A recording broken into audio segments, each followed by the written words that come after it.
یک دوستی گفته بود توی کامنت ها که سطح ویدیو پایینه و از سطح ویدیو پرسیده.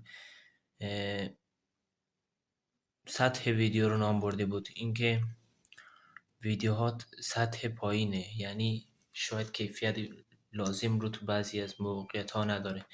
ولی بیشتر منظورم و هدفم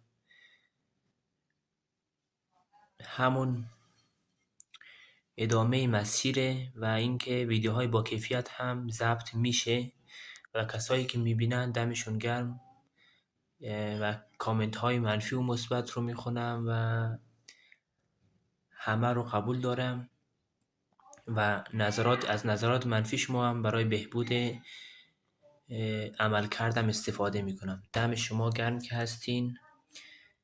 راجب اون کامنت هم باید بگم که روی کیفیت کار میکنم، ولی اصل منظورم الان روی موضوعه، روی این که بخوام حرفمو بزنم و توجه دارم روی این کامنت ها و واقعا ارزش قائلم. مرسی.